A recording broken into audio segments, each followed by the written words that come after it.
Assalamualaikum warahmatullahi taala wabarakatuh. Kita sambung kembali dan strategi pengusaha semua manusia siri ke-22 berkaitan dengan mitos dan juga hakikat yang berkaitan dengan sumber pengusahaan sumber manusia. InsyaAllah kita akan terus bersiaran di Wan Alwi Talo Wizard di FB page, Wan Alwi Talo Wizard di Instagram, di YouTube, dan juga kita masukkan juga di Nadi Duit, insyaAllah. Mudah-mudahan dia akan memberikan manfaat pada semua orang kata usahawan-usahawan yang berada di sana. Mudah-mudahan dia memberikan kekuatan pada kita untuk kita terus berbicara dan juga meneroka berkaitan ilmu sumber manusia. Okey, apakah mitos? Ya, kini kita ada dalam 2, 4, 6, 8 mitos yang biasanya yang kita tengok realiti sekarang dan juga masa depan yang akan berlaku lah. Okey, yang pertamanya adalah menjadi satu mitos bagi mereka yang masuk dalam dunia HR ni, biasanya mereka yang menyukai manusia. Maksudnya orang yang suka pada perhubungan, suka pada manusia, maka mereka boleh mengambil peranan, boleh berada dalam HR department.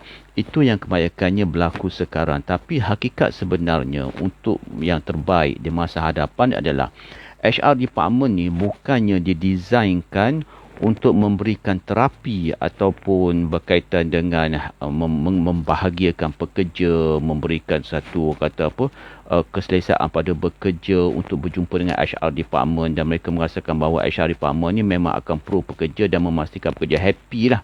Hakikatnya tidak. Hakikatnya HR department, orang yang ataupun orang tiba ada HR secara profesionalnya, mereka adalah individu ataupun satu unit, satu department yang bekerja keras untuk melahirkan satu praktis yang budaya dalam dunia pekerjaan yang menjadikan pekerja itu kompetitif mereka berada dalam syarikat, dalam organisasi, dan bukannya mereka mencari comfortable, mencari keselesaan. Sebab itulah sekarang ini orang bekerja bukan dia orang kekal satu dunia pekerjaan, bukan dia selesa kat situ. Selesa tu ialah daripada dalaman dia sendiri. Sebenarnya dia menjadikan individu yang kompetitif, individu yang pekerja-pekerja yang sentiasa mahu produktif dan memajukan syarikat. Itu fokus utama yang sebenarnya. Bukan menjadikan dunia HR ini, orang yang bekerja HR ni orang nak please orang je, tidak. Dia akan menghormati orang sekiranya orang itu follow sistem dan juga peraturan yang ada dalam organisasi. Itu yang kedua. Yang itu yang pertama. Yang keduanya ialah kita biasa mendengar mereka menyatakan sesiapa saja pun boleh bekerja dalam HR department. Siapa saja boleh menjadi HR manager. Hakikatnya tidak. Hakikatnya adalah HR ini ialah orang-orang yang mahu melaksanakan berbagai teori-teori HR dan juga praktis HR. Mereka menjalankan research, membaca-baca teori dan mengamalkan dalam dunia HR kerana mereka mahu menjadikan bahawa orang yang berada di dunia HR ini orang yang master teori dan master dalam praktisnya. Banyak berkaitan dengan teori, peraturan, berkaitan dengan ilmu HR yang perlu dilaksanakan untuk memastikan organisasi mempunyai pekerja-pekerja yang bersedia untuk bekerja secara produktif dan memajukan organisasi. Maknanya bukan semua orang lah dan boleh masuk dalam dunia HR ni. Dia kena ada kriterianya sendiri yang perlu difahami bahawa dunia HR ni bukan dunia untuk relax, tapi dia adalah dunia yang penuh dengan berbagai-bagai aktiviti latihan yang untuk memastikan syarikat itu berada dalam posisi yang yang ada pekerja yang produktif dan menjana keuntungan. Itu yang kedua. Yang ketiganya, ramai yang menyatakan bahawa HR ni apabila dia deal dalam bisnes sebagainya, dia duduk dalam site yang sebelah yang orang kata untuk orang kata soft side lah, side yang dianggap sebagai tidak penting, dan mereka menganggap bahawa HR ni dia tak ada tanggungjawab yang penuh dalam syarikat.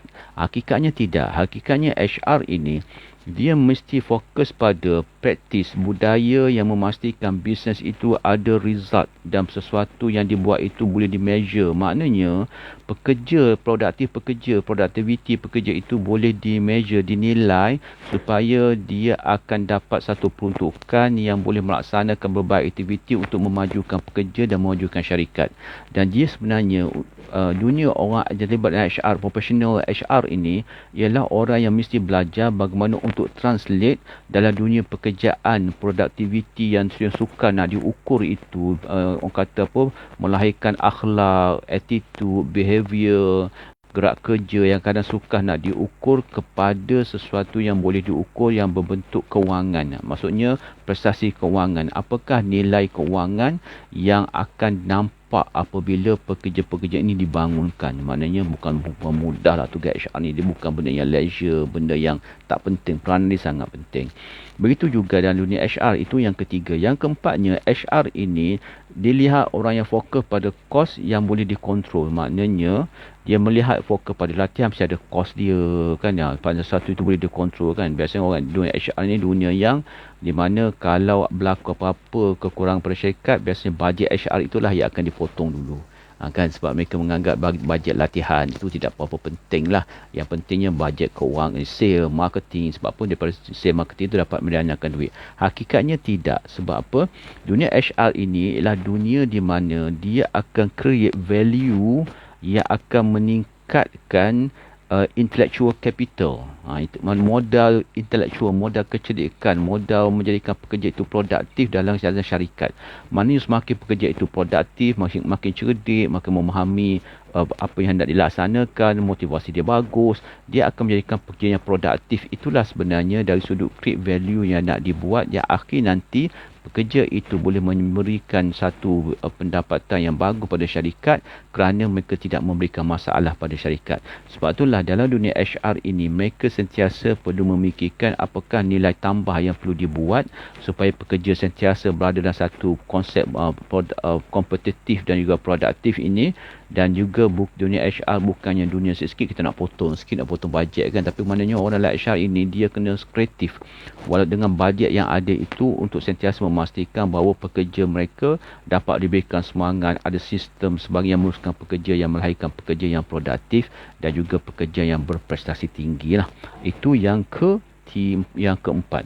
Yang kelimanya, ramai orang melihat pekerjaan dalam HR ini adalah berkaitan dengan satu polisi yang begitu straight, panggil polis yang begitu straight, dan juga dia juga melihat bahawa dunia HR ini dunia yang jaga kebajikan pekerja berkaitan dengan kesihatan, dengan kegembiraan pekerja lah. Maknanya sekarang pun kita melihat begitu kan, dunia HR ini dia ada hukuman, dia ada sentiasa membantu pekerja. So dunia dia dilihat begitu. Tetapi dia kata sebenarnya masa-masa akan datang nanti dunia HR ini akan dilihat sebagai bukan sahaja pekerja itu happy, tapi ia nak melahirkan pekerja yang begitu komitmen yang tinggi dalam pekerjaan. Bukan pekerja itu happy, tapi nak melahirkan pekerja yang memberikan komitmen yang tinggi dalam dunia pekerjaan. Dunia HR ini dia banyak-banyak akan membantu manager-manager, orang kata pengurus di setiap departmen supaya mereka boleh melahirkan pekerja yang committed dan juga mereka boleh memantau polisi-polisi lah untuk dilaksanakan supaya pekerja memenuhi polisi-polisi yang ada dan sistem dan juga struktur yang telah ditetapkan. Itu dunia HR. Yang HR yang seterusnya, yang keenam adalah orang menganggap dunia HR ini dunia yang kadang-kadang ada menganggap dunia penuh dengan keletihan, dunia yang penuh keseronokan sementara kan. Tapi sebenarnya dunia HR ini dunia berkaitan dengan evolusi sebenarnya. Maknanya apa makna evolusi? Kemahiran pekerja akan sentiasa berubah-ubah berdasarkan berubahnya teknologi, berubahnya zaman kan, dan juga keadaan pekerja minda dia kena diubah sesuai dengan zaman. Dia mana evolusi lah, dia berada dalam rantaian evolusi juga, dan di mana maknanya dunia HR ini dunia yang ada otoriti dia yang perlu dibagikan supaya pekerja faham dengan hakikat semasa. Bukannya dia dunia yang kata dengan masalah pekerja, bukan dunia yang kata happy kejap, sedih kejap, macam tu bukan. Tapi dia dunia yang penuh dengan komitmen, dunia yang memerlukan satu evolusi yang sentiasa berubah-ubah. Maknanya generasi-generasi pekerja pun HR tidak boleh menganggap bahawa interview masih lagi perlu sama kan, sebab kita dah berada dalam HR yang berbeza. Mana HR kena berubah, kena memahami bahawa hakikat generasi sekarang yang semakin berubah. Itulah satu cabaran yang cukup besar tu sebenarnya. Nak setkan balik latihan, ilmu, kemahiran, cara berfikir, cara memahami syarikat, dan syarikat perlu kena memahami generasi-generasi pekerja kita kini supaya kita tak boleh putus dalam mendapatkan pekerja yang boleh run kan. Itu satu cabaran. Terutamanya kalau macam kita tengok sekarang kan, apabila satu sektor ekonomi dibuka ni, nak dapatkan pekerja yang boleh memahami jiwa satu syarikat itu merupakan satu benda yang sedikit macam letih lah. Tapi hakikatnya HR dia kena betul-betul lumus tu untuk memastikan bahawa pekerja memahami hakikat keadaan sekarang dan syarikat memahami hakikat pekerja sekarang. Itu yang ke 2, 4, 6, 7. Yang ke-7. Yang ke-8 ialah berkaitan dengan orang kata bahawa HR ini perlunya orang yang nice kan, orang yang happy, orang yang boleh dengan pekerja, boleh duduk sama dengan pekerja kan. Hakikat tidak. Hakikat HR ini dia ada dua konsep dalam tugas dia. So dia support pekerja, di samping juga dia perlu challenge pekerja dan juga dia perlu confront pekerja sekiranya pekerja tidak mematuhi SOP yang telah ditentukan, prosedur, sistem. Maknanya dunia pekerjaan bukan nak please pekerja saja. Kadang kita kena confront pekerja juga untuk pekerja memahami hakikat inilah budaya syarikat yang dia bekerja dengannya. Dia tak boleh nak ikut kehendak dia je kan. Dia kena ada sistem juga. Dan akhirnya orang menganggap bahawa HR itu HR lah.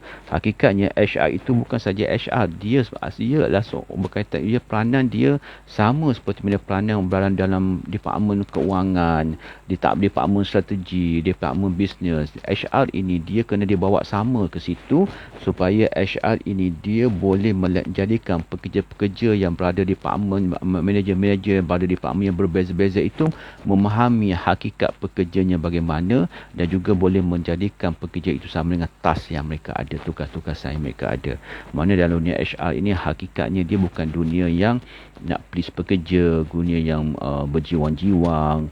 Dia HR, orang ber-HR ni bukannya nampak orang yang dia baik, orangnya yang jenis yang nak memberi manfaat pada pekerja saja. Hakikatnya tidak. Hakikatnya adalah ada sistem, ada structure, ada polisi, ada praktis yang perlu dilaksanakan untuk memastikan bahawa syarikat itu berada dalam tracknya dan landasannya, dan peranan besar HR adalah memastikan bahawa pekerja, intellectual capital itu, human capital itu dapat dioptimalkan, memberikan impact prestasi yang tinggi pada pekerja, pada dunia pekerjaan yang akhir melahirkan bisnes itu bisnes yang menguntungkan kerana mempunyai pekerja-pekerja sebagai aset yang memajukan bisnes. Itu insyaAllah kita jumpa lagi dalam Wa'alim Jalal Wizard, dalam Sejim Kuasa Manusia masa akan datang nanti.